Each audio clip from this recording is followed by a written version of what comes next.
Welcome back to another episode of the League of Inches podcast, our Tuesday night live show. Cannot wait to get into this one.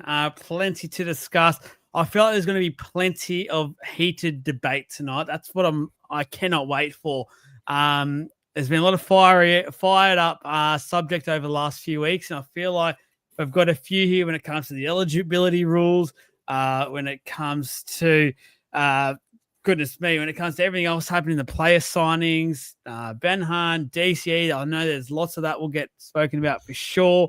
There's just so much happening in the world. The officiating, that's going to open up a huge can of worms. I'm just so keen to get into it.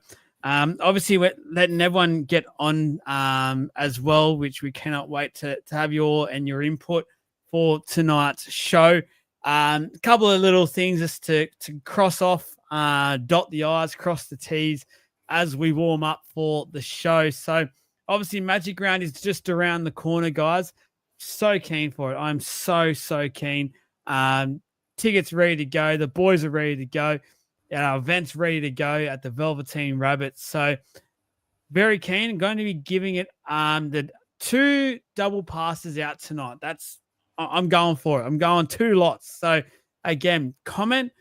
Those commenting throughout the show.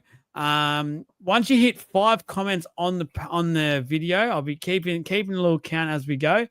You'll be eligible, and I'll be giving away at random 2 lots of double passes to our Saturday morning or Saturday lunchtime, I should say, Magic Round show. And come and say hello to us. Come and have a drink, have some food, and then we'll go head on over to Suncorp and watch a big game or a big day of footy. Secondly, just the merch, guys. Make sure if you haven't already, go check out the merch we've got. We've got the collars. We've also got the Rocks in Your Head shirts. And there is a couple of things in the works at the moment. I'm talking with some hats and some hoodies as well, guys. That is obviously it's winter. It's getting cold. We need a hoodie to keep us warm. So there'll be some League of Inches hoodies as well. Boys, come on in. Trav, the people's champ. How's things, mate? Going really well, man. Going really well. Enjoying first couple of days of holidays. Spent a good time with my girls.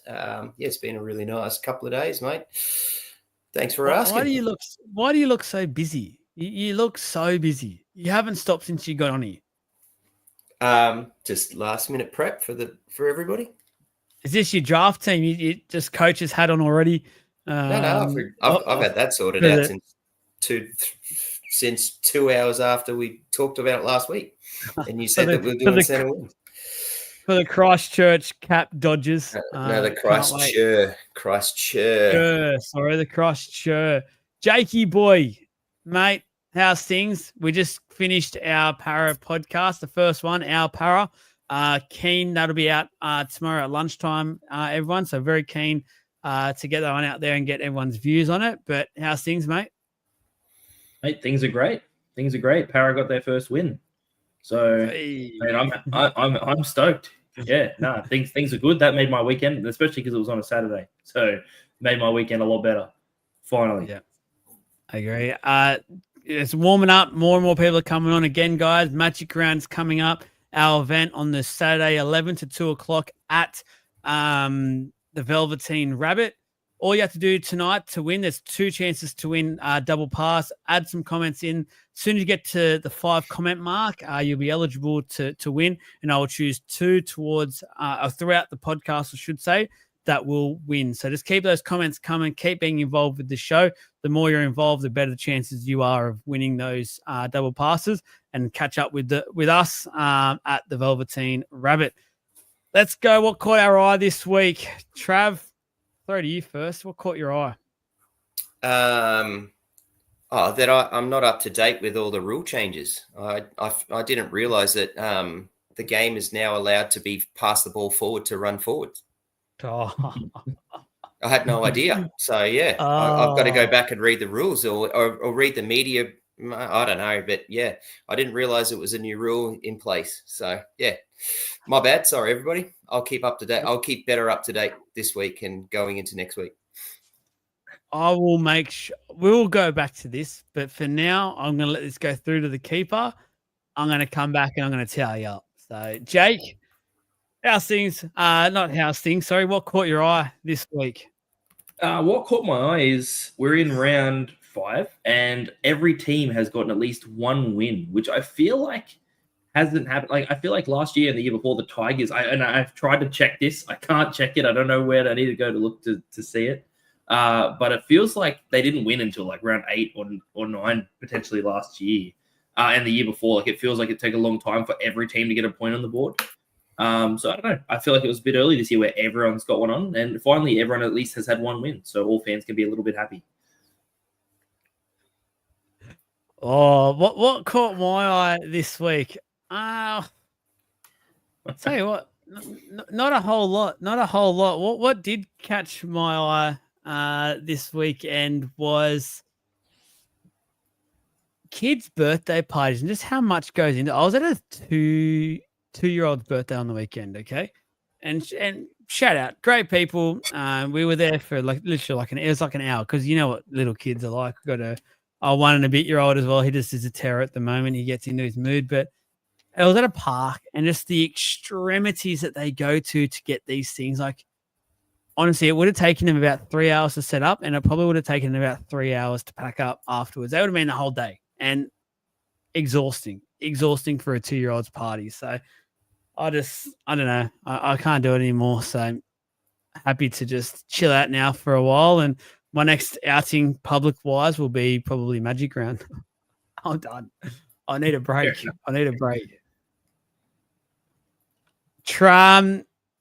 What are we up to? I'm totally the thing that Travis said has got me just wanting to explode here. Absolutely explode out of the gates. But let's go first. The eligibility debate. Now, obviously, this is heated up almost out of nowhere from basically Payne Haas saying he wants to play for Samoa at the end of the year or contemplating it. And he'll make a decision conveniently after Origin, but it doesn't really matter at the moment because he could say it and he would still qualify for the Blues because of how the eligibility currently is. I'm not going to go into anything so far. I want to know what you both think initially, and then let's just see where it takes us, see where the comments takes us, because I feel like this is a touchy subject in a way for many. It's up in the air, and there's as Tonga and Samoa get stronger and stronger, I think a lot of more people are trying to say they need to choose one or the other. They can't have both. Let's see. Jake, thoughts? Yeah, I have always been a big believer that State of Origin basically is a trial for the Australian team. And I know that, that might ruffle some feathers, and I'm sorry if it does, especially because the game's growing so much and sort of, so many people from so many places are into it. And that would be the world at the moment is a very inclusionary place, or it's trying to be this very inclusionary place where, everyone's included into everything. But the way I see it is it's New South Wales versus Queensland, and it should be, personally, I think it should be where your allegiance, if your allegiance is to Australia, you can go from there. Then you can go with, the eligibility rules as is. And I think that's how it should be. If you're playing for another country, why are you representing New South Wales or Queensland? It just doesn't feel right to me. And like I said, that's going to ruffle some feathers, and, people aren't going to like that potentially, but that's just the way that I feel about it. Trav, before you fire up, just confirm, fresh haircut? Yeah. Yep, Saturday, got it fresh on Saturday. I had to skip also mine. got the full shave too, so yeah, I was looking good. Stuck doing the lawn that was 3 meters higher. I lost my kid during it, so the grass was that high. So I wasn't able to clean myself up, but the grass got one. Trav, let us know your thoughts. I've done a fair bit of research over the last few days about this, just to sort of make sure that I was all over this myself. To then have a pretty educated, and I'd like to think I've got an educated opinion on this now. I have no problems with it, to be fair. I have no problems with it, with someone playing Origin. I think they're playing and also playing for another country. We're an incredibly multicultural country. Yeah, I have actually dropped the Bono glasses. They're I've left him out the back. We're an incredibly multicultural country. We're still a very young country, right? And a lot of our players are of island of heritage. Are from Kiwis, from England, a European. Like this is just that's our heritage, right? So, and the rules are simply as long as they're born in New South Wales or Queensland, and as long as they're or moved here before under 13, so by age 13, then they're eligible to play for State of Origin. One thing that we sort of, and I've learnt since living here in Queensland is, particularly since moving up here from Victoria, is that Islanders and their cultural heritage and their history is really important to them. So even though they were born in Australia, it's a whole different feeling to what my feeling of being Australian is, right? I love being an Aussie. I love it, right? But I don't have that massive connection like I continue to keep hearing from Islanders and families and stuff that I've even got in my classroom. That's a big deal. It's a huge deal. So I have absolutely no problems for them to go back and play for their country and they're eligible to play for Origin. I also know that at this point in time, or I also believe at this point in time, and as most people do, that Origin is the premier event. It is the pinnacle of rugby league in the world. Let's be fair and reasonable. So we need to keep that as our market and keep that as our point, and allow these guys to go and play for international. So are you saying you would open it up? Let's talk Origin first. Would you open it up to then have almost anyone be able to play? Like if you have want to choose New South Wales or Queensland as your state, even if you're an Englishman, for instance, or a Kiwi, you can play State of Origin. No, I wouldn't open it up like that. So I think you've still got to be born here. So you've got to be born, or I don't mind the rule as well as moving to here for under 13. So yeah, I wouldn't have open slather. I think there's still got to be some sort of Australian lifeblood in you, and that's how you keep that. But yeah, have no problems with them playing internationally where their parents are from and all that sort of thing. Yeah. I was just about to raise this one. For mine, what I feel like I'm trying to say is, for instance, Sam Burgess, no, not eligible to play for, let's say, the Blues. Just he's an Englishman, born there, very clearly an Englishman. Like James has sort of mentioned, Victor Radley, now I think it's obviously past him, but prime Victor Radley, he grew up in New South Wales. That was his childhood. He has family ties to England, which then allows him to play for England at the representative level as well. Just to stop you there, wasn't he born? He was born in New South Wales. Is that right? Victor Radley? Yes. Yeah. He was born, raised, and did everything in New South Wales.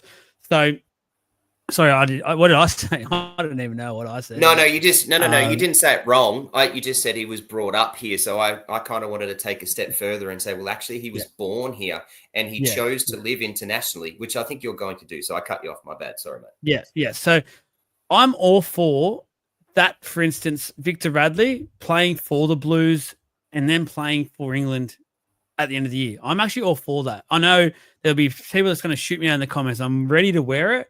But I think we're at a stage now where the game has developed so much where, like, if we talk about the island nations, there are players like your Junior Paulos, your Hamola Elakawatus, your Payne Haas's and stuff now, Tino Fasu, Malaawi, who absolutely love their state, born here, raised here, but they've got very big family ties to their nation as well. And they want to represent both parts, which I know there's plenty out there that are old school and they are very passionate about this. And I'm not going to sit there and judge them for it because I get it.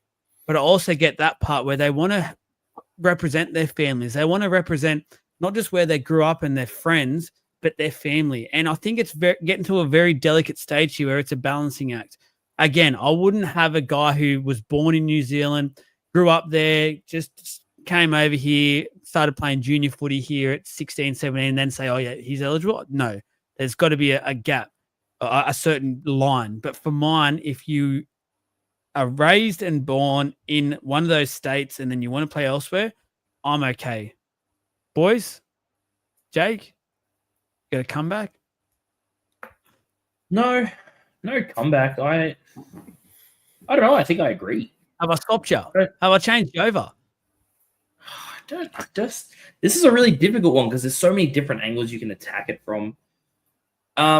Look, Trav, you snap back there. I'll step in after that. Yeah, can you just quickly as well, and Josh makes this good point. Tell me LOI, To'o, Tino, Haas are all playing, and I think he's meaning that they're not. And I don't think a lot of these players are. Like, obviously, the pay packet's nice. Origin is a huge beast that makes them NRL so much money, and the players should get that. But look how passionate they've all been for the Blues and the Maroons or whoever it is. There is passion there. They're always, you hear them in interviews like Luan that talk about Mount Druitt and growing up there. It's passionate. Just because they also want to play for Samoa doesn't mean the passion's any less. Yeah. And we've seen that in the team song. I think Josh is replying to a couple of comments before about that, would they still want to play if they weren't getting 30K a game? And I think your point is exactly right. Yes, 100% they do. Right. I think the money is a nice cherry on top, but they play because they want to win. That they play because they want to win for New South Wales. That this is a cultural thing for them as much as it is but trying to represent their country. That their blood is through them from their parents. It's as simple as that. I don't have a snapback to Joel because Joel's agreed with me, Jake. So you've sort of thrown to me about that, but I'm on the same path as Joel. And as I said, I legitimately think that as long as they're born in New South Wales or Queensland or have moved here, I like that rule of eligibility. I have no problems with that rule. What I don't like of the eligibility rule is the tier 1 nation. So if they play for a tier 1 nation, they don't get to play. I think that rule needs to be scrapped entirely. And let's be fair, like Tonga have started to beat New Zealand and Australia in bits and pieces. Like these are not tier 2 countries and things like that. So I think we just need to. I think we scrap that rule. We just have a simple thing of if you were born here and you're under the age of 30, maybe drop the age. You could even drop it down to say 10, just to give extra time. It's like 8 years or so of eligibility of living in Australia. Maybe you do that. But I have no problems with Origin being played like that. And let's be honest, like as a Queenslander, I've sat here and watched New South Wales win a couple with To'o, with LOI, with Crichton dominating us. So, but I'm more than happy to keep that rolling and keep that because Origin to me is the premier part of our game. Yeah, I fully... Go, Jake. Sorry. Look, I fully understand where you're coming from.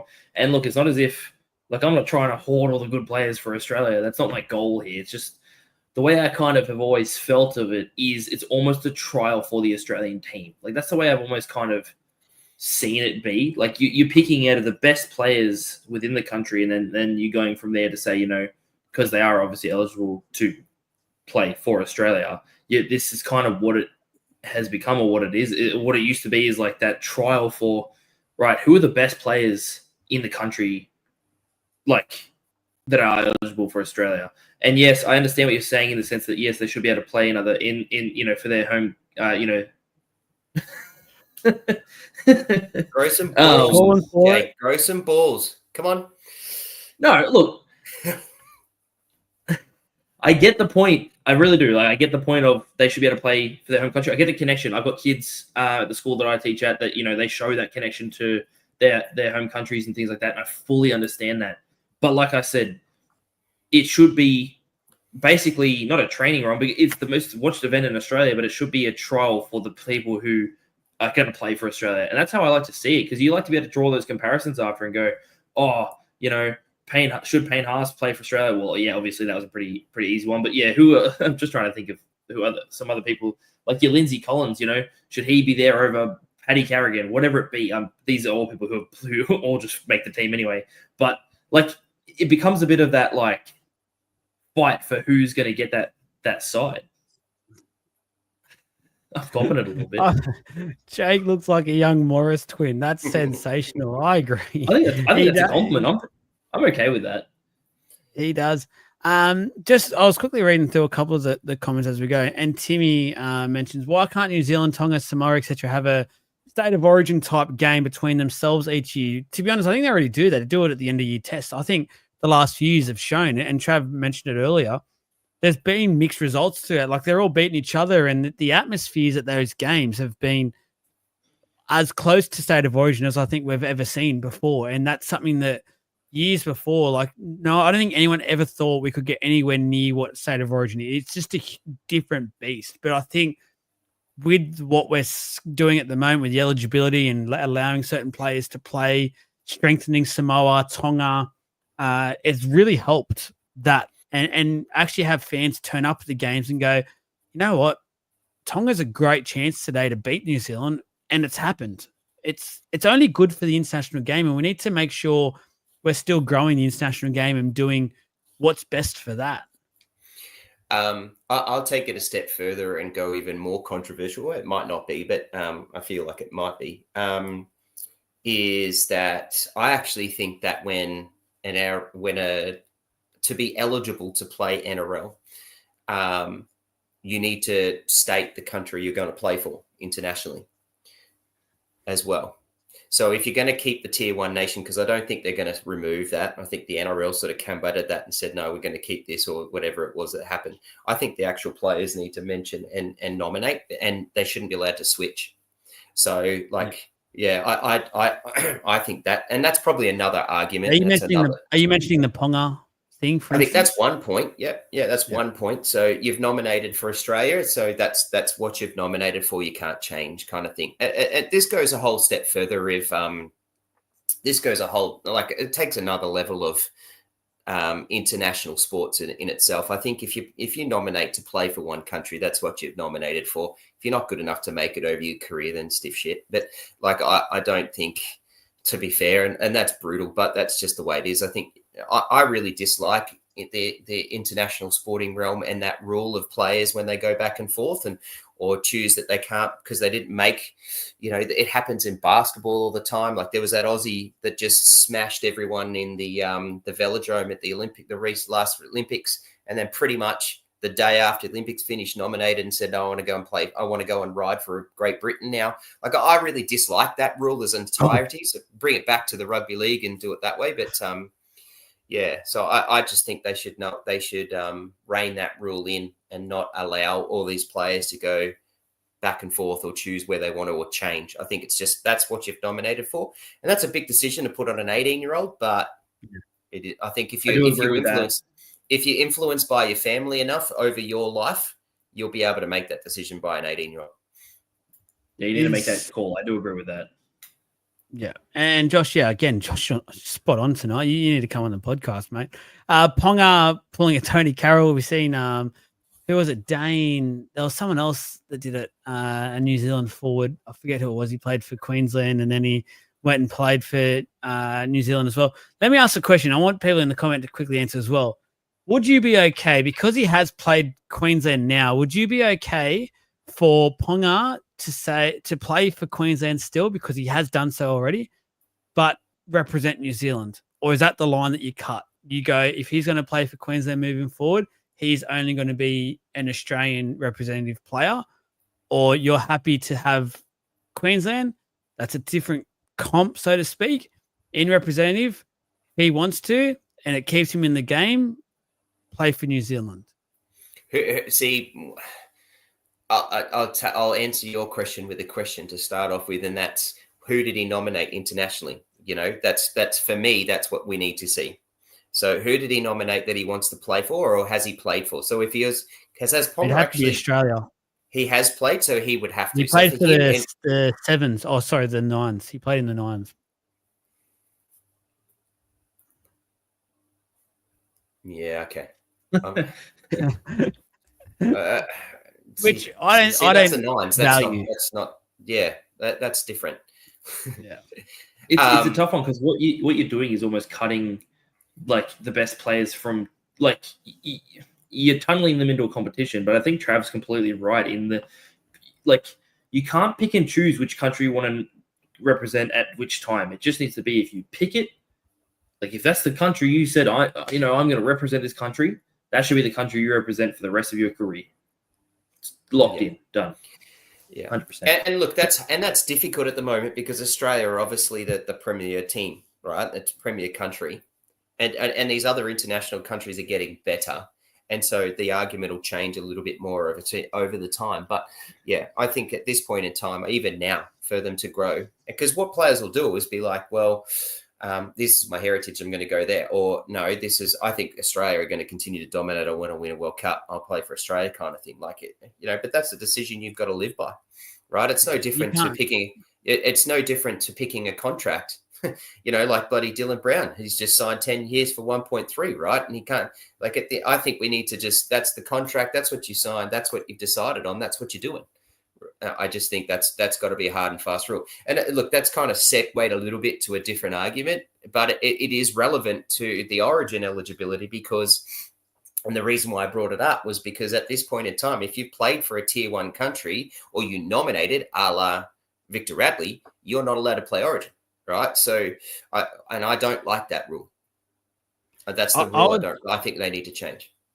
Yeah, I'd say one final thing on the eligibility stuff, and in terms of the tier 1, tier 2, I would still make people, even like the World Cup year, I would still make people, and let's say once again, Payne Haas, for instance, at the start of the year, and let's cut the slate clean, choose what country you want to represent, and that's the first choice there. If it's Samoa, if he writes down Samoa, they get first dibs on him. It's not I'm going to go and see if Australia wants me first and then Samoa's my second choice, for instance. They actually have to choose their First Nation first, and whatever it is, that's who they are. 100%, James. Tedesco could turn around and go, I want to play Italy or something, and that's his first priority, and that Italy gets first choice. Obviously, they would pick him. But it's not one of those instances where we're seeing players go, oh, yeah, I'll put myself out there for Australia. Hopefully I'll get picked, when deep down they probably want to play more so for their island nation or things like that. That's what I would like to see happen moving forward, and not be feeling like it's a second job, which I don't think it is anymore. I don't want to be making it sound like I'm saying anything wrong. I think they're all prioritizing the island nations. I think the whole thing is a lot of them have passion towards their state still, and they do want to play that. So they're caught between a rock and a hard place, and I just don't like that some of them have to choose, because the way the game is now, it's not 25 years ago where it was a completely different way of the juniors and things like that. We've got almost over half Polynesian players in the game now. Like, it's ridiculous. So, and that's just going to keep growing and good for the game, because they're extremely talented athletes and we want more of them in the game.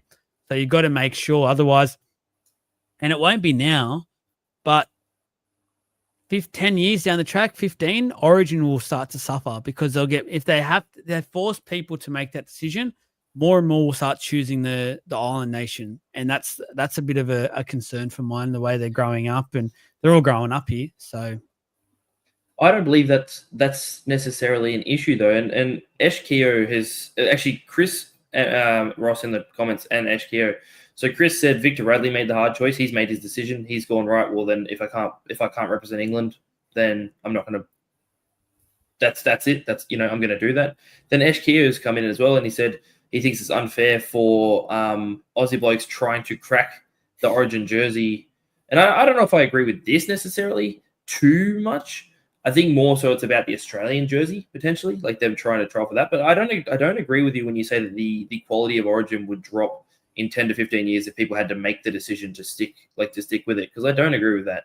I think it needs to be a pick and stick system for sure. And like you said, the eligibility rules, Trav, that are in place at the moment are, the way I see it, they're fine. Like, you have to come to Australia from under 13 or be born here, and you can play for those two states. I think that's totally fine. But I also, like I said, I also believe that, and I'll say it, want me to be controversial, I'll say it, I think you need to have allegiance to Australia. Simple as. Ooh, I'll say figure. I'll be controversial. I'll say it right there. Let's go. It's done. The words are out of my mouth. 5 minutes, but hey, that's it. That's it. We finally got it for him. James was asking for that 20 odd minutes ago, but yeah, there you go. That's your opinion. By the way, The James, you're opinions out killing it. there. I hope you're coming to Magic Round because message the page after this. You've got yourself a double pass to attend our event on the Saturday. So please let me know that you are coming. Only reason I mentioned it, he's gone now, so I'm not even going to bother. So let's move on to another fantastic subject, which will get plenty of people talking. The officiating, hey?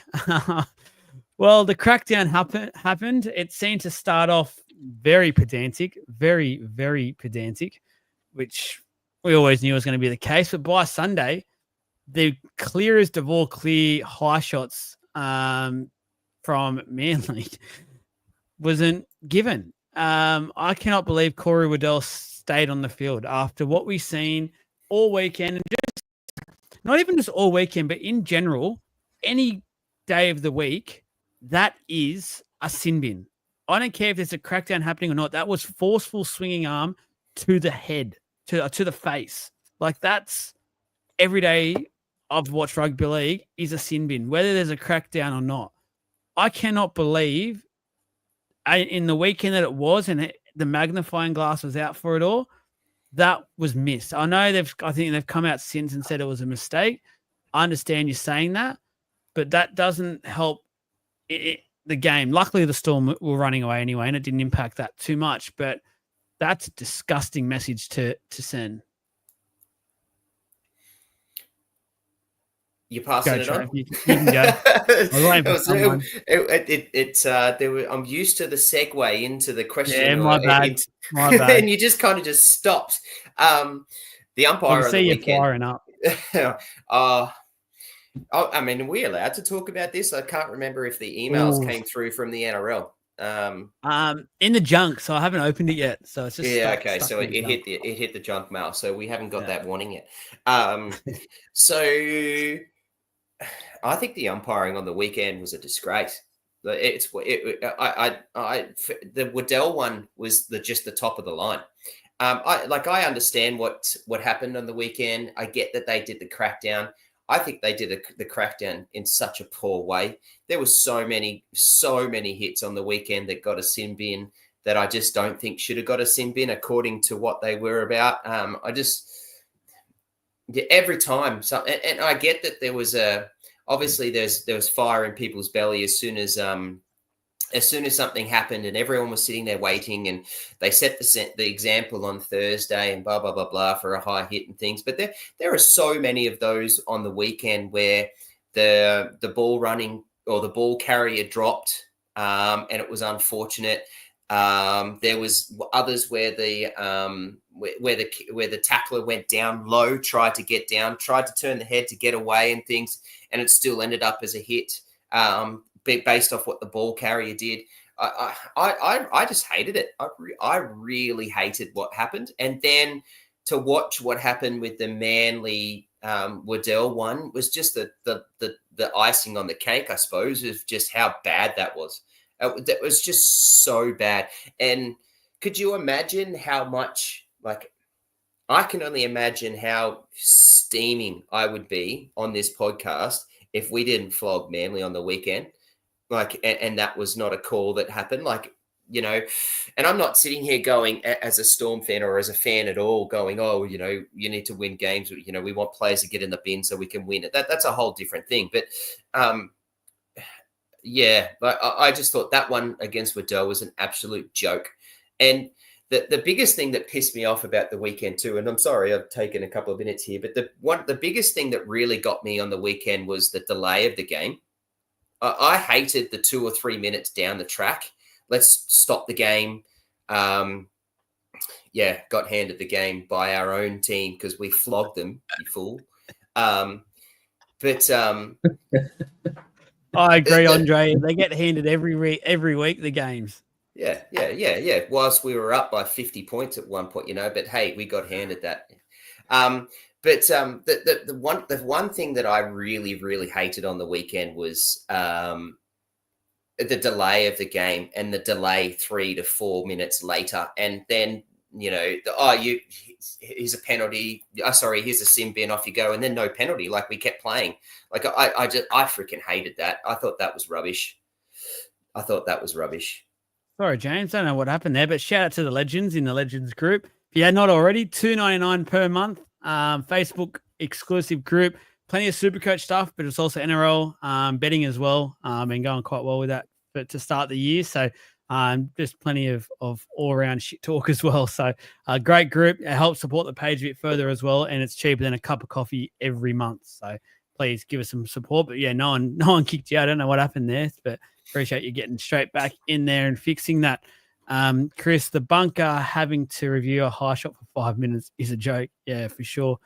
I'll jump in real Andre's quick. doubling down. The ref would have had one sore arm after waving 6 against every set for Melbourne. He's doubling down. Jake? Yeah, I'm going to jump in real quick. I'm going to take a step back, not look at the specific game because I think Trav's covered that pretty well. In refereeing itself, this year and sort of what's happening, I saw, who was it? Might have been James. Somebody said that the referees sort of can't win. Here it is. Yeah, James Beckman said like the referees about officiating, the referees can kind of never win. Yes and no to a degree. So basically, the way I see it, a referee can make a call, and not everyone, 100% of people are going to be happy about any call that any referee makes ever, pretty much. But when you're making calls where, let's say against the Storm, for example, and you have Trav going, no, that was wrong. Oh, sorry, let's say for the Storm. Let's say you have calls going, to help out the Storm, and you see have like fans like Trav and other fans like going, no, that was definitely the wrong call. You've got an issue. Like if you've got fans of that team that just got given the penalty, didn't concede it, they're complaining that you're having an issue. The only thing that the referees do consistently is being consistent in what they do. That's it. I just wanted to take a step back and just say, yes, in a sense they can't win, but at the same time they have to be making calls that, maybe one side might disagree with, but at least it's only the one side. Most of the time, a lot of the time, it feels like everyone in the NRL is just going, "What is happening? Yeah, why is this happening?" It's the howlers. That's the thing that I think everyone's going. And it's not necessarily the refs as such. It's the fact that it's the bunker, and you can literally see them all weekend up in their ear, listening to literally everything. The referees almost may as well not be on there. It may as well just be a robot on the field, and the person in the bunker has got a microphone or something, and you hear it over the PA system. It's very clear the bunker has everything all over the game at the moment. But the bunker's still getting it freaking wrong. But that's what I mean. That's what I'm more annoyed at. Like, how can the bunker watch what happened and with that Waddell swinging arm, for instance, and be okay with it and literally just say, put him on report, away you go. Again, it was the worst of the weekend and of probably the year that we've seen, and he stayed on the field. It just boggles my mind. Forward passes, hey? Absolutely cracking pass by Latrell Mitchell on the weekend to win it for the Rabbitohs. It was back, in my opinion. I'm very keen to hear everyone's thoughts on this one because this will heat up. This one will be good. I cannot wait to rip and tear into this one. Jake might have to be the deciding vote. Yeah, I'll wait. I'll listen to both arguments and I'll be the judge of this one. I think that's what I'll do. I just want to hear Trav. I know he's been bottling up for this for 3 days now. He is ready. Go, Trav. Oh yeah. So, well, what's there to say? The freaking passes were forward. Like, I got nothing else, right? There was heaps of them, man. There was heaps of them. And can we focus on the one? Which one? We focus on the Latrell one. The Latrell one that went 5 meters forward somehow. So are you trying to? So Joel's about to try and tell everyone that Latrell Mitchell has this wicked air-bending power and is a magician, and so that he can make the ball come out of his hands backwards and then it goes 5 meters forwards. Physics. Yeah. Joel, I know you dropped out of school in year 7, so you probably didn't get that. I get that. Righto, mate. I went all the way to year 12. I didn't listen for 5 of those years, but yeah, there you go. So you dropped out. So your argument is to pay me out and get personal straight away. That's a very good argument for yours, and you've lost already. There is a No. simple physics behind this where if you're on the run, and every touch footballer will tell you this, the way he passed it, it wasn't a spiral. We're used to seeing those balls given as a spiral. It was a floater, and with pace, it floated 5 the meters ball forward. went out of the hands backwards and then went. So it just was with momentum, and it was, in my opinion, a backwards pass. And well done to Latrell. It's great to see you back. Won it for the Rabbitohs. If Dom Young wasn't such a horrible defensive player, he would have stopped it. But he is the worst defensive winger in the game and wasn't there to stop it. So, in my opinion, it was back. Momentum carried the ball. Everyone knows that. Everyone who's played the game knows if you pass it the way that Latrell did, it's going to go forward. It is going to go forward. Jake, do you have anything to say? Who wins? If you need me to just do a who wins, I understand the physics of it, but I actually have to say Trav, I believe, is right. All he did was go personal and say, I'll drop out in year 7, the dog. Yeah, but that's because everyone knows. Okay, so I don't have to go and make an argument. We just know. We all watched it, Joel. What do you want You'd about? be the worst lawyer ever, What? Jake. You'd be the worst. Someone would just offer you KFC and you'd take it. My issue isn't that I'm saying Trav's right about you dropping out in year 7. Okay, I'm saying Trav's right in that the pass was forward, in the sense that, like, I understand the physics of it, right? If you are moving forward, if you're traveling forward, when you pass a ball directly sideways, okay, it will also travel forwards. I understand that. 5 meters, however, is probably a little bit of a stretch. Okay, it was far. It was a far forward pass. Okay, look. Way I see it, if that was a grand final, people are blowing up. People are absolutely livid if that's a grand final. It wasn't a grand final, okay?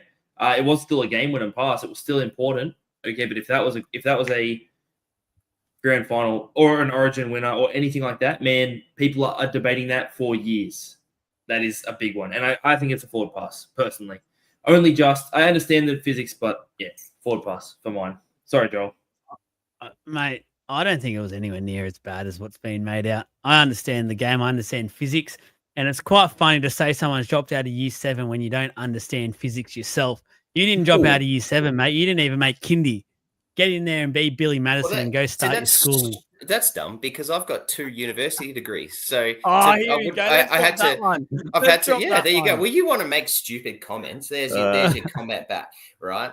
There's your comment back. But anyways, the point is that's the, and I think Jesse has actually made a really good point before, is that if we can, we can go 5 minutes down. Like, refs need to rule on forward passes. It's a joke.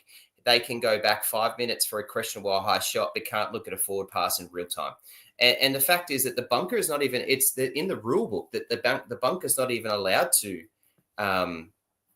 rule on a forward pass. They're not even allowed to look at that. So I just think that rule needs to change entirely.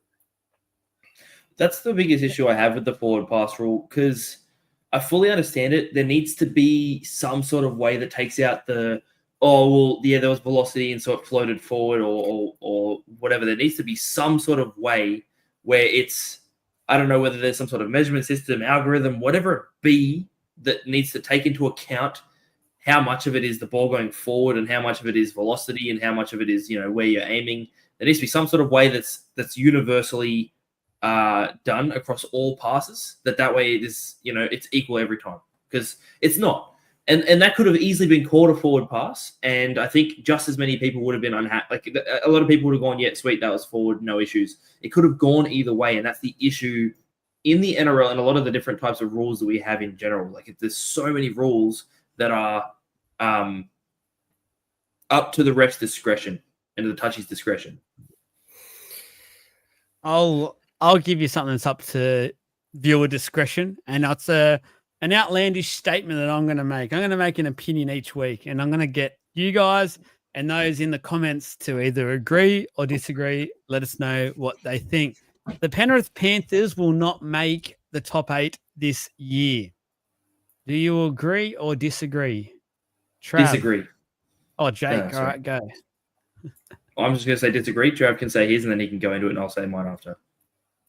No, I disagree. So to answer the question straight up, disagree as well. Hang on, am I Hemi with that? I don't look like Hemi. Come on, give me something. Is it because I haven't? You I actually need to go get slightly. cleaned up.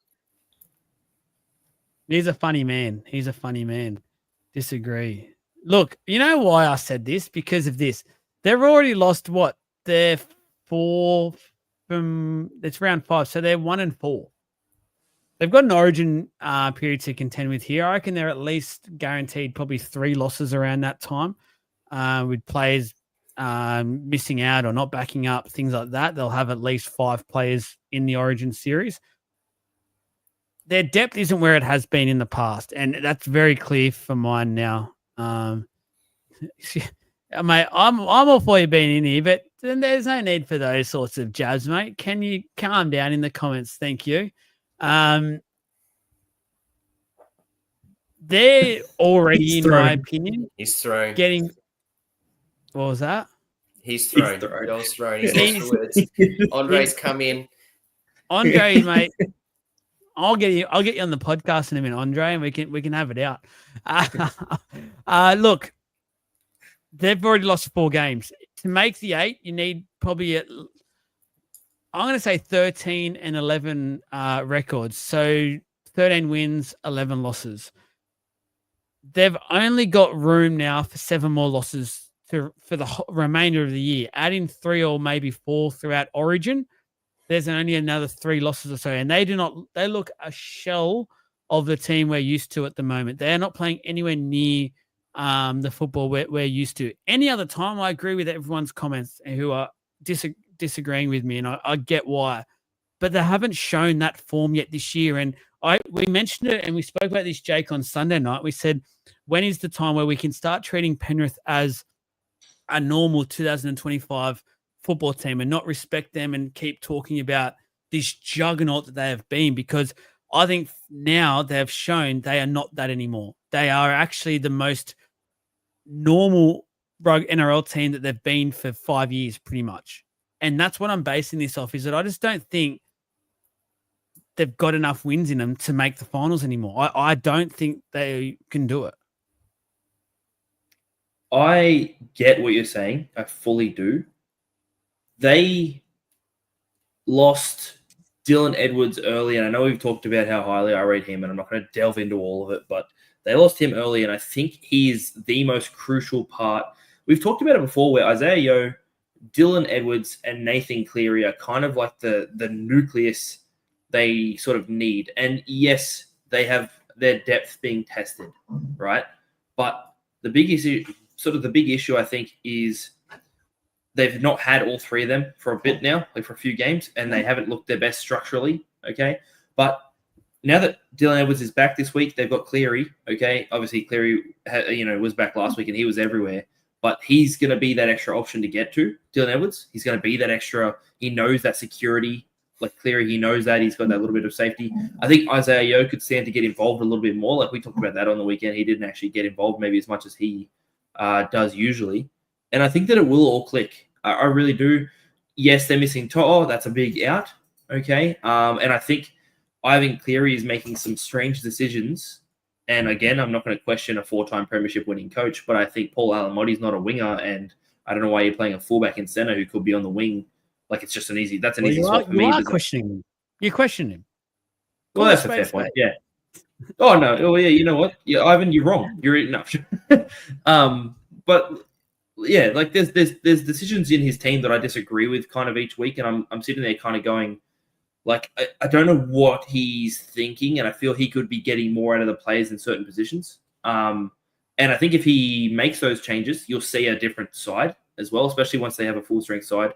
I really do. I think they can make the 8, and we know what they can do if they make the 8. That's the issue, is if they make that, even if they slip into that 8th spot, 7th spot, whatever, we know what they can do after that. And I think there's no reason to think that they can't do that. If they make the 8, whether it's 8th position or not, they'll win the comp, in my opinion. All they have to do is get there, and they can win. They can dead set win the comp. I just don't think they're going to give themselves enough of an opportunity already, being 1-4. They just it's almost very uphill already. And just for what Shannon's saying, how many players do you reckon they go into the Origin squads? Well, they'll have Edwards, if he's fit, will be the fullback. To'o will be on the wings. Cleary, if fit, will be the halfback. Isaiah Yeo will play, and Liam Martin will play as well. So there's at least 5. And I don't know, Lindsay Smith obviously played for Australia at the end of the year. I forgot to go and look at this, but is he a Queenslander or is he New South Wales?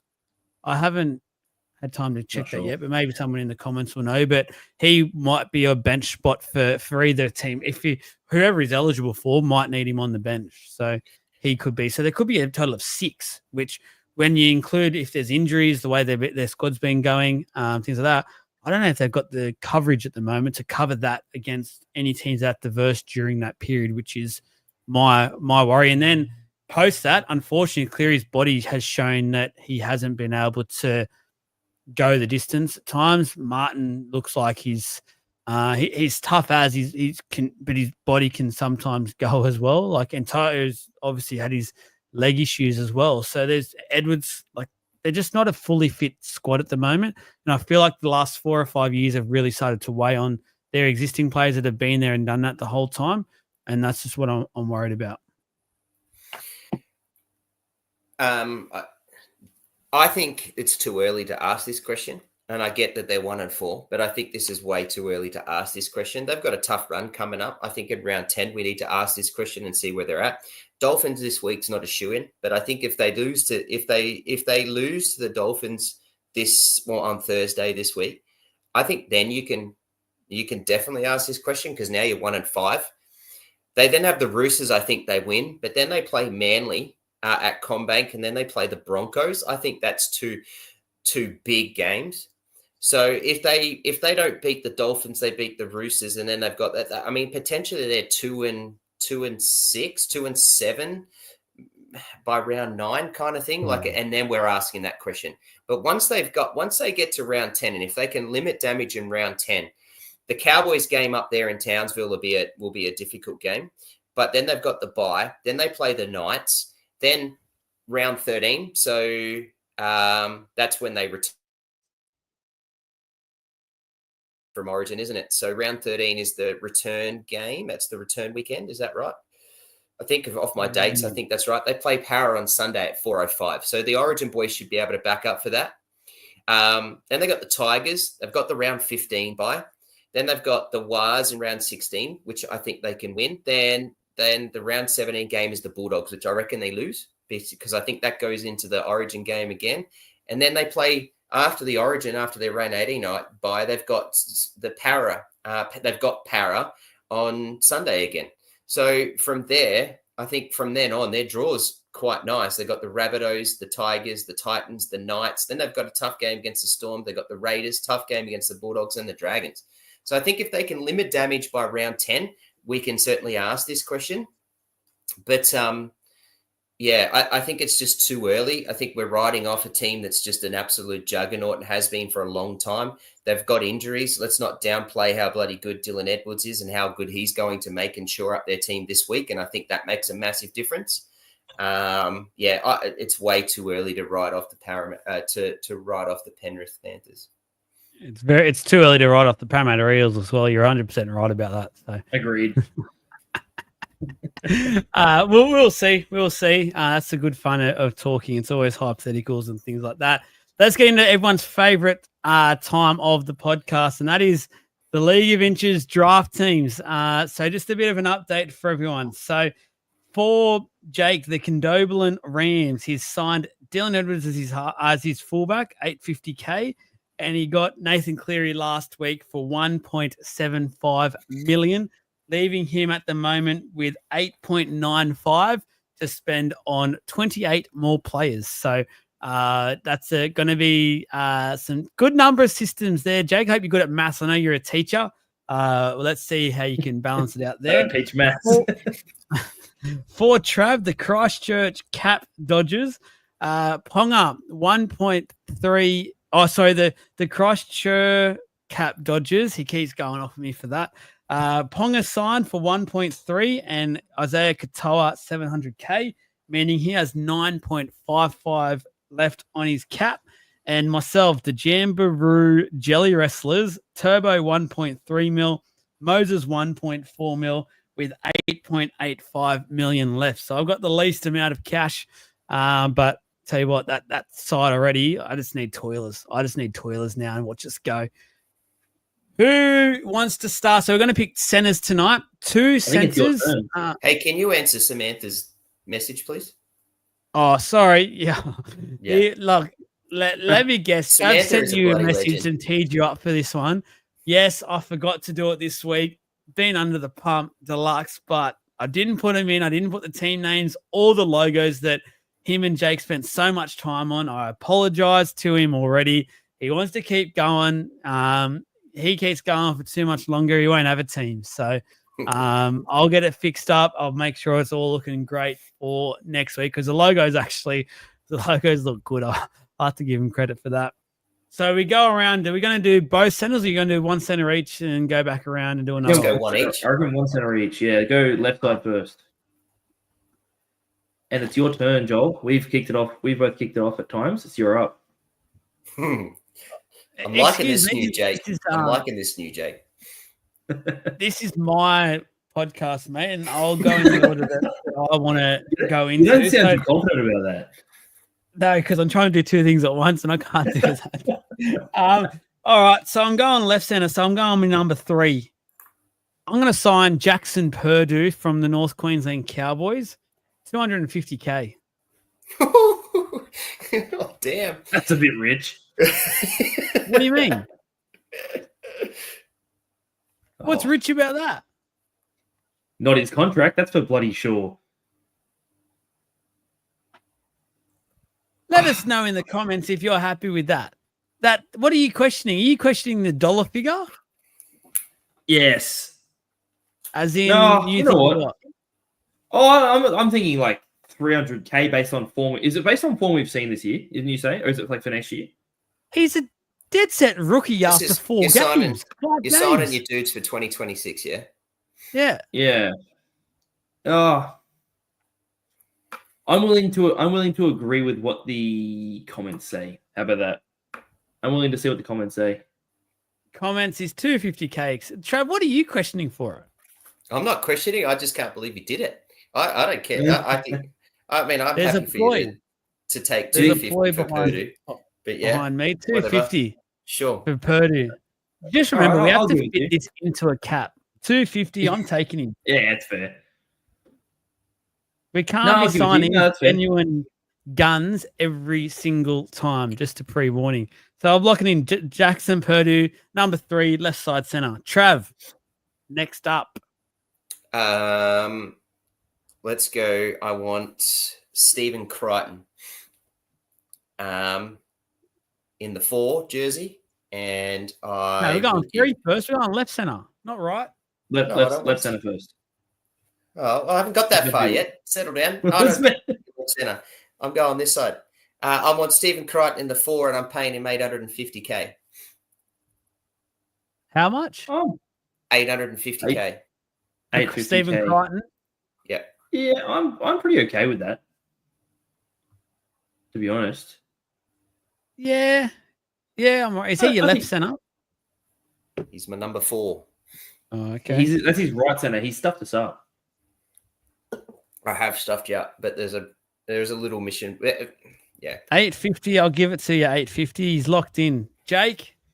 That's under his value too, by the way. Yeah, the amount of value I was going to say. So on my left center, I'm going to go with Latrell Mitchell. He's playing left. He played left center on the weekend. I think there's no reason why I can't sign Latrell Mitchell. No, I don't have no problems with you doing it. I just want to know how much you're going to trade. Yeah. $900K. He's not a fullback. Fullback money is $1 million. Fullback money is $1 million, right, at the moment. On the he's center not coming only. to a club unless he's not coming to a club unless he's getting at least same as Ponga, at least the same as bloody Turbo. He's at least a 1.1, I reckon. At least. At center, though, he's not doing that at center. I don't think that's the case. He's not going to go to a club for less. He's not going anywhere unless you're giving him 1.2, 1.3. Well, then I'm going to have to change my pick because I'm not doing that. Yeah, that's what it's about. I'll have to change my pick. About. All right, and Jesse's right. And the boat in the driveway. Getting his boat. Yeah. That's all right. I didn't say he couldn't give him something extra. All right. I'm going to go, because I've been impressed with him this year. I'm going to go with Jack Howarth. And I'm going to go 450K. I'd give him to you for 450K. I'm interested to see if there's a bidding war here because I know Trav is very high on Jack Howarth and he hasn't filled his left centre role.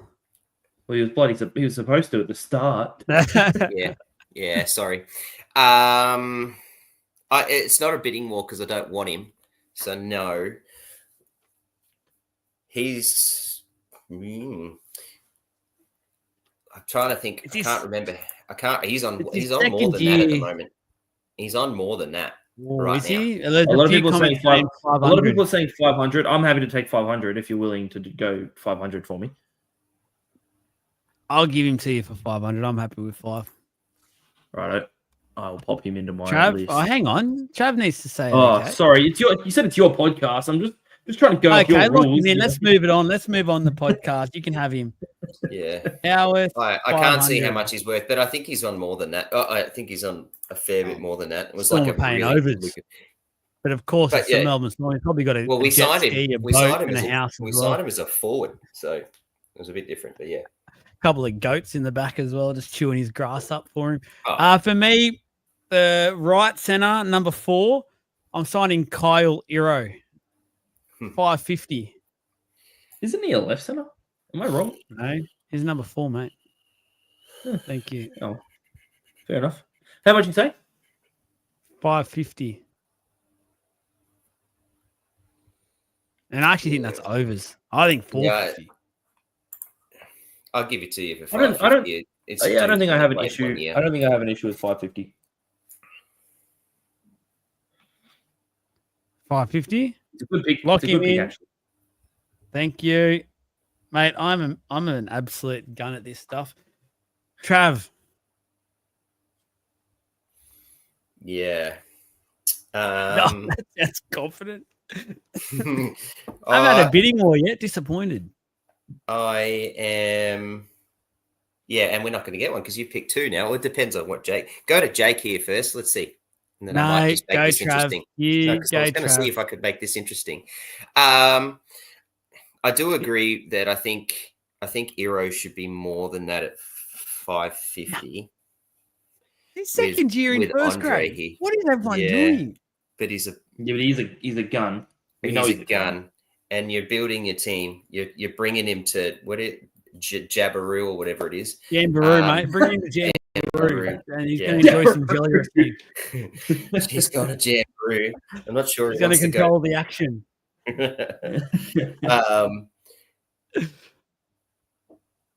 All right, I'm going to go with.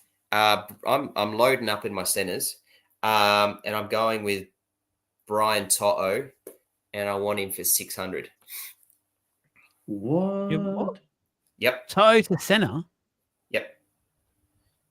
He's never played center.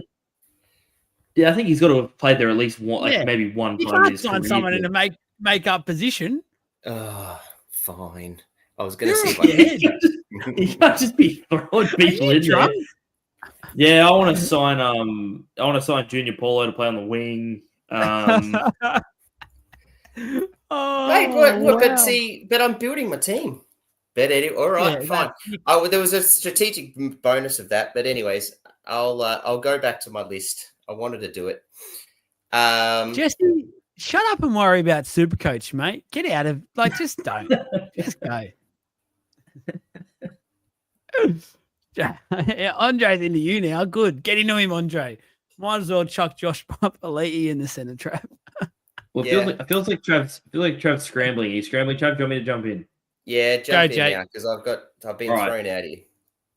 I'd kick myself if I didn't get at least one Parramatta Eel, and it is time. Will Penasini, I would like you to come and join the club. 550K, please, is what I am offering to Will Penasini. He'd have rugby union money getting thrown at him. So I reckon you'd be needing to pay $650. 650. He's currently on 535k. I reckon 600's fair. Oh, that's what Andre said. Andre said 600 for Will. I'm happy with I'm willing six. to go. I'm willing to go happy 600. I think 650 might be a stretch. I'll go 6. All right. Six. Trav, you happy with that? Six. Yeah, I don't mind. So much money for Penasini. Jesse, take the best winger in the comp for 400k unders out of position. I don't know what Trav was doing there. He just had like a moment. He had a moment. Go on, Trav. Who's your center this time?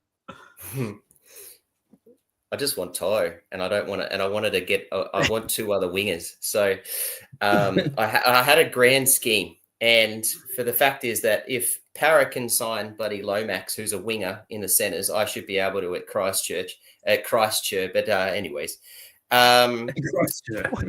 Lomax has been a centre his whole career. Yeah.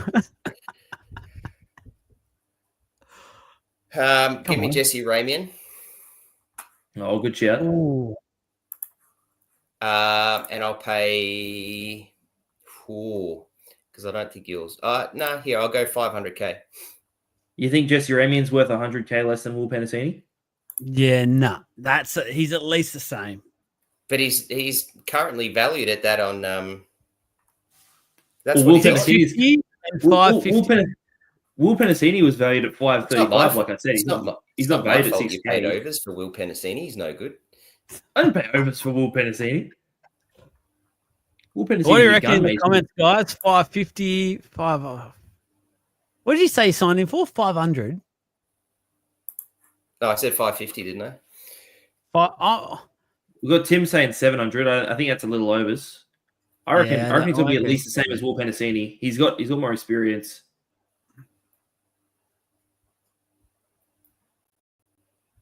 Whoa, Damien Cook at centre. 550. Oh, I reckon, six. I reckon 6 as well. 6 flat. I agree. Fine, I'll take Ramian at 6. He wants Toe still. He's dreaming about Toe. Let's get into the fun part of the show right now, because I say fun because the last 2 weeks has been absolutely painful to do this, and that's tipping. How hard's it been the last couple of weeks? Seriously. So first up, the Thursday game, Dolphins versus the Penrith Panthers. I've got the Penrith Panthers finally bouncing back. It's at Suncorp Stadium. Trav? Yeah, I've got Panthers this week. Jake? Yeah, I've gone Panthers as well. Dylan Edwards back. He looks the goods. Oh, yeah, your man. 850k. Looks like a bargain all of a sudden. Dragons versus the Titans at Wynn Stadium. I believe the only technical Sydney game on this weekend, which is crazy. I'm going the Dragons to have a bounce back. Gutho will shine once again. Trav? Yeah, I got Tino out for the Titans too. I think it's a big loss. I've got the Dragons. I forgot Tino was out. I'm going to switch my tip right now to the Dragons. I had the Titans, but I didn't realize that. Never switch a tip. Titans going to win. Broncos versus the Roosters at Suncorp. Back-to-back games at Suncorp overnight. So, Trav, Broncos, I'm going. Yeah, I'm Broncos easy. Jake? 100%. Reynolds has been named, but honestly, just quickly, they would have absolute rocks in their head if they play him. Surely you just give him the week off. Surely. Does anyone disagree with that? He's too important to get injured. No, he's too important to get injured. I agree. I'd rather have him out for 1 week than 6 weeks if it goes on him. Stupid. Yeah, anyway. Definitely. Sharkies versus Manly at Optus Stadium over at Perth. There's a double header at Perth. That's completely gone by the wayside for me. I didn't even realize. So, yeah. With no turbo, I've got to go the Sharkies in this one, Trav. Yeah, I'm the same. I'm watching, although they came against the Storm juggernaut, watching Manly on the weekend just doesn't give me any confidence in them. And I was very high on Manly, had them very high in my original draw, so original ladder pick. But I've got the Sharks to bounce back. I think that they're due for a win. They'll have copped a bit of a hiding from last week, so I got the Sharks. Jake, last couple. I've got Manly. I've gone Manly. I think that they're so rocks and diamonds. They're so rocks and diamonds, and they just had a rocks. It's time for a diamond. Rabbitohs versus the Cowboys, the second of the double-header games at Optus Stadium. Oh. Cowboys are favourite. $1.75 via Sportsbet. Gamble responsibly. I'm going the bunnies again. Like, it's just Wayne Bennett. Honestly, he's just this Dusty's got to give me some. Give me some of your magic, Trav.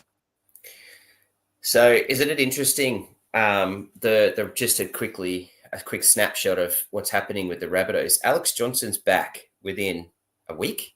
Like, that's dumbfounding that he's back. They've got Latrell Mitchell in the 6. Sullivan 7. I think, and then Sullivan in the 7 with Humphreys out as well. I'm just looking at this Rabbitohs list, and I was looking at it before the podcast and just thinking, holy moly, I can't believe what's been named for TLT today and how it's gone around. I've got the Cowboys this week. I think they go and win 3 in a row. Peyton, Coach of the Year. Jake? I've also gone the Cows. Both starting halves out. It's just got to happen. I think if the Cowboys lose this, it's going to be a massive talking point. That just shows where they're at. Oh, back to Peyton sacked. Eels versus the Raiders at Darwin. Saturday, they're all over the shop. We're spreading the game. I'm going the Raiders. They've got the momentum at the moment, and I think they'll get it done. The last game ever for the Eels at Darwin. Their contract is ended. They are not renewing. See you later. Trav? Yeah, I've got the Raiders. I think they'll win that easily, to be unfair. Mate, there's none of that. There is none of that. Jake? I've gone the Eels. We've turned a corner. We've turned a corner. We're getting up, boys. It's time. Just quickly, James has raised a very good question because this has gone by the wayside, I think, over the opening 6 weeks. And I hope Jess is still in here as well. Prior to the year, Trav was so high on Dearden. Like, I have never seen someone higher. I've never seen, like, Afro Jack wasn't even as high as what Trav was on Dearden. Are you still as high? I thought he played really well last weekend. I think there's definitely potential for him to keep going. I'm not as high. I'm a bit disappointed in how he's played, but I don't blame it all on him. I think his team's been crap up until this point in time, and the coach has just coached poorly. Unfortunately, there's only so much the fella can do. But he had a really good game on the weekend. So you're back? Yeah, to a degree. Not to the preseason value. Okay. We'll get there. We'll get there. Shout out to Afrojack. What a song. Warriors. That's a good call. Thanks, mate. I'm glad someone paid that. I hope those laughing faces, Tim, is for that joke. I think that was one of my best ones. Storm versus the Warriors, Amy Park in Melbourne. Honestly, Warriors get this done in a canter, I reckon. Warriors by 30 plus. Trav? Am I allowed to say easily? Like, you had to go at me just before for saying easily. Yeah, go on. Yeah. Yeah. Oh, yeah. So it's okay to say it easily against anyone else other than Para? Yeah. Yeah. Storm win easily. Oh, hang on, Jake. Don't worry, James. We're giving him the IPAP treatment as well, Jesse. He'll cop a bit more for that tomorrow night because he finally got his Jesse. He finally got his start on the weekend. He still did nothing. I think it's fair to say Jesse needs to get rid of his IPAP posters in his room. Rumor is he sleeps in a bed with a big life-size, basically doll of IPAP. So body pillow. Just saying. What I've been, body pillow. Jake, who you got in that one? Yeah, Melbourne. Should be an easy one. By the way, I will be tipping the Storm. I just wanted to see if Trav was hungry and would have a bite. Last game of the round, Newcastle against the West Tigers in Newcastle. The 4 o'clock game. So how good we go back to the 2 and the 4 o'clock. So, Jake, we can actually record our Sunday podcast a bit earlier than we currently do. So that's welcomed. I can go to bed and not be tired on my Monday mornings. Great. I will be having Luai's back for the Tigers. I think Skelton's back as well. So there's a couple of big ins, but I'll go the Knights at home. I think the Knights just. Trav? Yeah, there is some huge ins. Skelton's back. Samuel Afainu's back. Luai's back. But there's also heaps of ins for the Knights. 1, 2, 3, 4, 5, 6, 7, 8 ins, although that's the full list. I've got the Knights, but I actually think this is going to be a really good game, and I'm really eager to see what happens here. James, I did not sit on the fence at all. I actually said Stafford Toa, and I was laughed at. And look at him go. Everyone wants Stafford Toa now, so get on the Stafford Toa train because I told you so. Jake, here you go. I haven't had a good look into this one. I've currently tipped Newcastle Knights, and like you said, you shouldn't change your tips. I probably won't. But who are the ins, Trav? For Newcastle. Yeah, hang on a second. I got out of it. But the ins, Jack Francis Manalailua, Jackson Hastings, Kai Pearce-Paul, Kyle McCarthy, Matthew Arthur, Paul Bryan, Riley Jones, Tyrone Thompson. But the outs are Adam Elliott, Cog has been dropped, Jake most of those are the reserves. Saifidi and Schiller. Most of those ones. Yeah. You know what? I am going to change my tip. I'm going to change it right now, here on air. I'm going to go West Tigers because I think they want redemption for round 1. I was about to say, and it was in the comments before we go to the questions, so start getting your questions in. They played in round 1. It's round 6 for crying out loud. Why are they playing again? Yeah. Absolutely shit. And I know there's a couple of other games where it's similar. I know there's been some talk getting heated up over the last 24 hours around the media and stuff around the draw and that, but that is absolute stupidity at its finest. What the beep are the NRL doing there? This is your product. I don't care if it gets done by a system over in Canada. You can't be having this sort of stuff. There is no valid reasons why a team that versed each other 5 weeks ago play each other again when they've still got 13 other teams or 12 other teams to play. Absolutely ridiculous. Stupid. NRL doing some great things, but tell you what, there are so many basic things they're just not doing at the moment, and it just does my head in. But anyway, let's get in the questions. Get your questions in. I think we had one. I was going to get your questions in because I got one more double pass to give away, and the best question will win it. The best question. So, Alexander, I hope you're still part of us. Question for later. How do you think the NRL can improve its handling of controversies, such as on-field incidents or off-field player behaviour? Trav, you can have this one. Can improve its handling of controversies such as on-field incidents or off-field player behaviour. I don't know. Can I jump into off-field player behaviour? Yeah, you can go. jump on incidents. For off-field player behaviour, just be harsher on it. That's the key. It just feels like off-field player behaviour they just do not care about at all. It never feels like players who do things off the field that everyone goes, "Oh wow, that's really bad," ever get punished for them.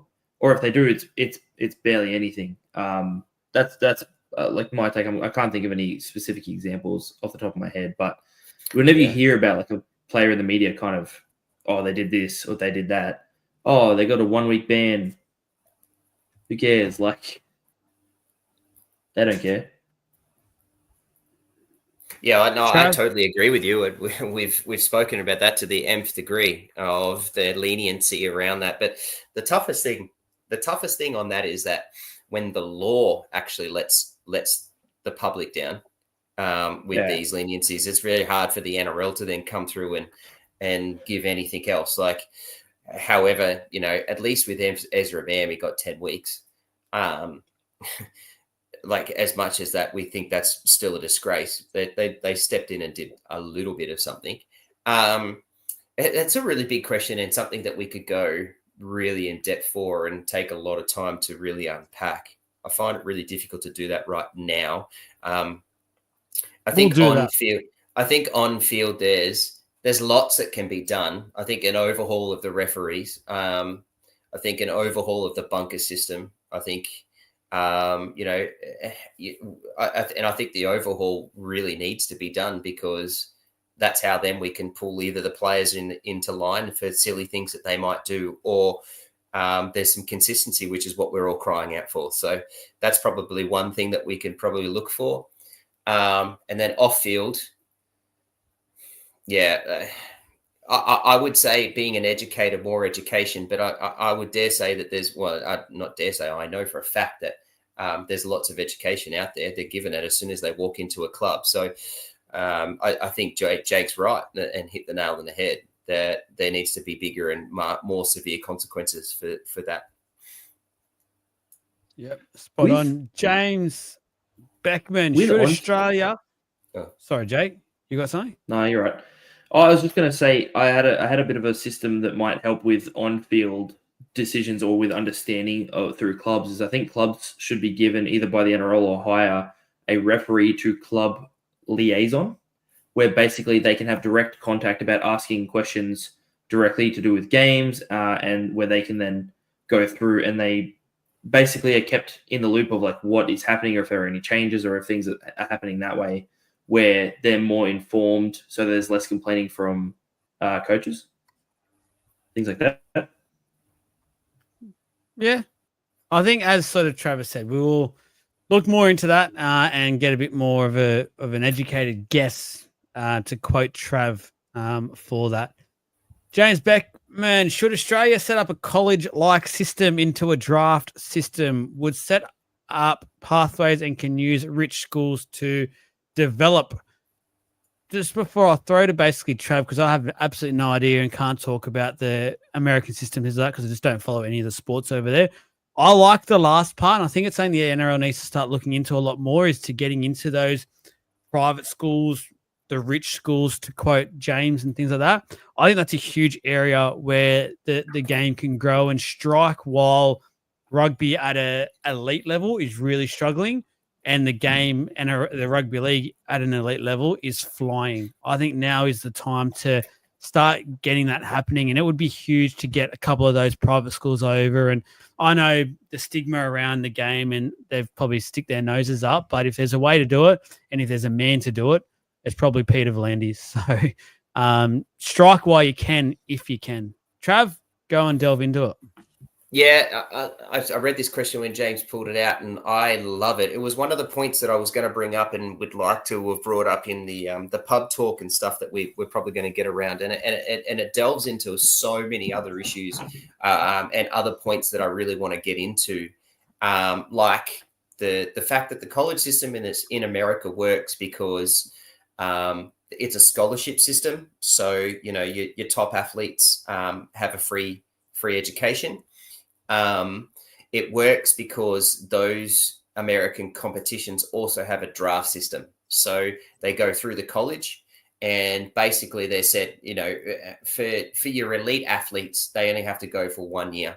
But the idea is to try and push them into education, because education outside of sports is really important, because we all know that, you know, for a professional career, like on average, it's only like, I think I read somewhere recently that on average, a professional career is across most sports is only 3 years.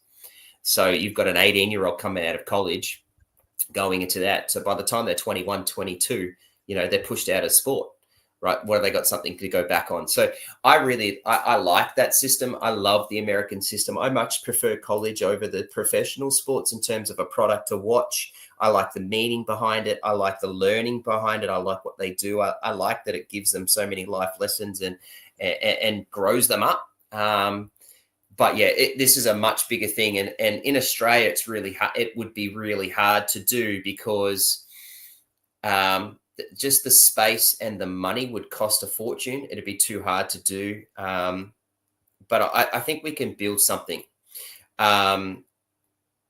Yeah, that they can build something, and there's certainly a platform for it. And if they could do it, I'd love to sit down and work with them, because I freaking love it, and I love this notion of it. But I think if you were going to do something like that, you have to overhaul your whole system in terms of all your development clubs. So, you know, all these clubs have their junior programs and all of that sort of, not all of them, but the whole heap of them have that. The zonings would have to change. The whole system would change, but it would be awesome. I would love it.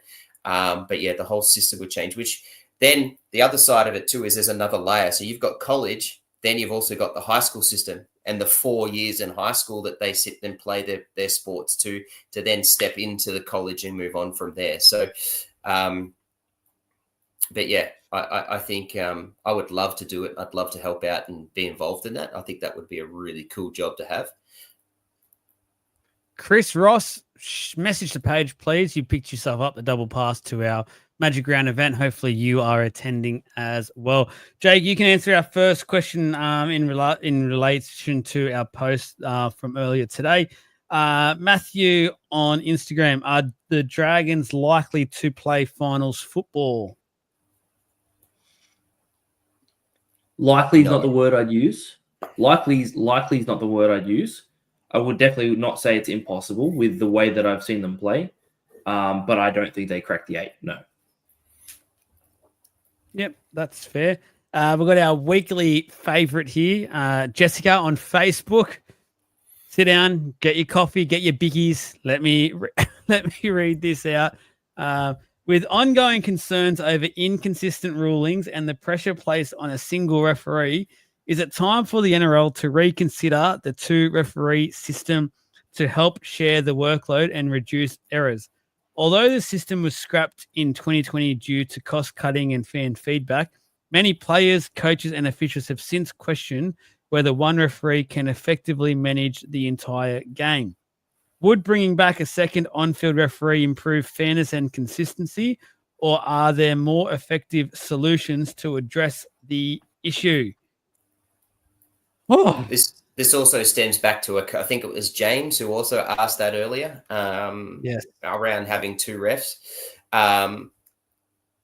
To be fair, like as James sort of just said and alluded to, then there's the NRL are making a crap load of money at the moment. I think just they profited in 2023, and I'm not sure if they've pushed the 2024. But Abdo got on the NRL 360 last week and said something like that. There was a massive profit margin at the end of 2024. So there's crap loads of money. So cost cutting and things like that is not necessary. For the sake of our game, I think there needs to be a second referee. I think a lot of sports are doing this, right? So in basketball, especially in the elite games, they've gone to 3 refs instead of 2. The amount of NFL they've done, the AFL have pushed out to 4 umpires in the space that they've got with the boundary umpires. Like I just think more faces here is definitely going to improve. Absolutely. The issue is, I think the problem that we've got is that until I think we can put 5 referees on a field, until they stop the idea of or the notion of grey areas in the rules, and until they stop the notion of interpretation of rules, and until they fix what garbage is being put up with the bunker. You can put as many refs on the ground. It's not going to change too many things. But I think all of that would make a massive difference, and another referee would absolutely make a huge difference. I think we've already got a second referee. It's called the bunker, and most of us hate it and hate how involved it is with the game. So I don't know. I don't know about the 2-referee system. I think we forget that system also had its faults, and there was plenty of howlers at that time. Including where they were supposed to focus on, which was the ruck, and there was continually issues around the ruck. So it didn't make too much sense. And there seemed to be confusion at times. Who was the head ref? Who was the behind ref and things like that. Jake, what are your thoughts? I don't think 2 refs is the answer. I think scrapping the 6 again rule is the answer to making better decisions, slowing the game down. I think the game needs to be slowed back down to a position. If a team does something wrong, where it's bad enough that a penalty should be called, okay? A penalty should be called. It shouldn't be 6 again. And I think that the game's sped up too much that the referees honestly can't handle it. And I don't think 2 referees is going to fix that. I think the game needs to be slowed down to a level that they can handle it. Because they can't handle it at the moment. Yeah, I don't think the 6 again is the reason why they can't handle it, though. The reason why they can't handle it is because they're just crap referees. Let's be fair. That's the reason why. And that they just have no idea how to interpret the rules. The bunker has no idea how to look at a picture screen and see exactly what's supposed to be there. There's too much interpretation. And how often do we sit there? And even the commentators over and over and over again will tell you, and you can hear. And Joel, you've said this to the nth degree, man. It is around how non-confident do the people in the bunker sound when they're trying to make a judgment on this? It's not because the game's too fast. It's because they've just got no bloody idea how to do it and interpret the rules. There's just that. I think the second referee is only going to make that. It would make a hell of a lot of difference to help with that and help with those rulings. But yeah, it's the whole system is a joke in terms of its. You brought something up, and I'm not entirely sure of this one, but usually it's referee. I know there's usually a head referee kind of thing in the in the bunker. I'm not sure if it's just the referee and then analysts, or if it's all referees in there. But if not, I'd love to see kind of specialty analysts that are just. I'm not entirely sure. I need to do research on this before I get too deep into it. But if you're doing like an overhaul, possibly some like specialist analysts to get in and literally just be, so black and white on the rules and exactly how they are stated in the rule book, so that it's just there's no area for interpretation. Like you said, the interpretation is what kills everything. They just need to pick 3 people probably to do the bunker each and every week, and they take turns and stuff like that. Keep fresh, and that is it. Don't keep mixing up. Like, I don't know why they keep having referees who do like one game, then the next day they're in the bunker, where the referees are the ones at the moment making a lot of these howlers. So how can they just all of a sudden go from there the next day into the bunker, and we expect them to get every decision right once again? They're the ones making the mistakes to start with.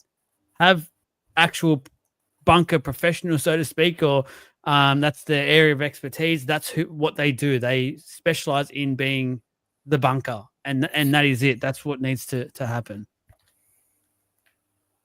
Yeah, I totally agree with that. I don't think necessarily someone in the bunker needs to be a referee either, which I think is what you're trying to sort of say as well. Yeah, and I laughed at that statement, Chris Ross, when I listened to that live. Chris Abdo says they get 98% of the calls right, which is a hilarious joke. I think they need to get. Obviously, they've got to get people that know the rule book in and out, right? And obviously, that's where the referees come in, because they do. But train people, or do something. People that love the game, but train people. It doesn't. I think you need to get that referee out of the bunker. I think you should probably also get the player out of the bunker, because there'd be conflict of interest there in terms of where they played and who they've brought up. I think you need to try and find some way to get a neutral person in there that knows the game and do it that way, and interpret the rules in a neutral way. But that's what I'm saying when I say like an analyst, like just someone specifically for the bunker that isn't necessarily a referee. Like somebody who's specifically in there to interpret the rules exactly how they are written in the rule book. Yeah, but at the end of the day, that's the problem, right? Is that unless the rule book changes and they rewrite that, we're going to have this issue. Yeah. Last question of the night came from Shannon McIntyre on Facebook. With the Bulldogs flying and the culture clearly shifting, do you reckon standing firm on Addo-Carr was the turning point? Proof that no one's bigger than the club, or was it just good timing with the roster clicking anyway? I just make a really good point that hasn't been spoken about at all so far. And you got to applaud the Bulldogs on this stance, because I know he was probably on the outer, but to be fair, their next man up that would have been the ideal replacement was Skelton, and they actually let him go before all this happened. So if it was a planned move, they would have obviously kept Skelton, so they didn't do that. So this probably caught them by surprise. Addo-Carr was obviously huge for that club and was in there from the start of this whole rebuild, I guess, and was a fan favourite. But the fact that they stood so firm on this, I think Gus put himself into a corner, because literally 2 weeks before that, he came on national TV and said that he would have handled Latrell and he wouldn't have been at the club anymore. So he basically had to do this way, and he did. So credit to him. But I think it was a sign to the Dogs fans, and we've spoken to a few. We've spoken to Winston Neville on our review series last year about the season review. You could tell he was pretty pissed off with what happened with Addo-Carr and the timing of it and things like that. So I think it was definitely a turning point for the club, but I think the club had already started to turn around, and they looked like they were going to become maybe not necessarily the big powerhouse winning the competition like they are now. But I think a lot of that has to do with the culture at the club, the coaching.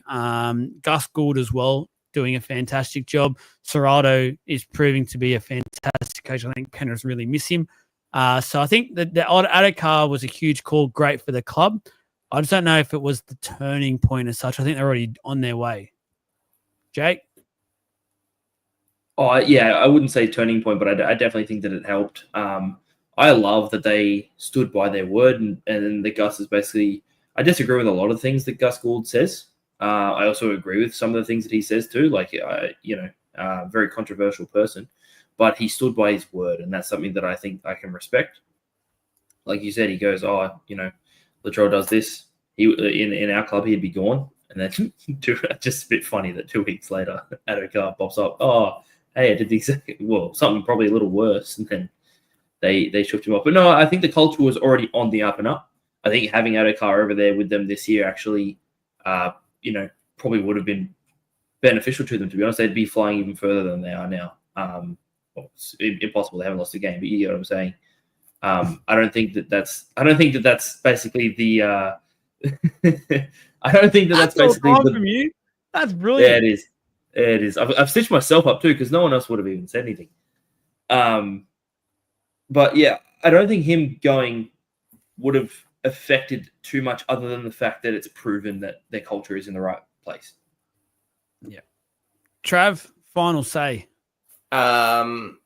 Yeah, I mean, you guys hit the nail on the head, really. I think they were already going there. Thanks, I think they were already where it was. I think what this has done, if anything, is cemented exactly their standing point, right? That no one is actually bigger than the club. This is the way it is. You either you shape up or you shift out, and this is what we're going to do. I think Adokar just James has said a couple of things there that I think I do agree with. They did need to free up some cat, and this was a good way to get rid of it.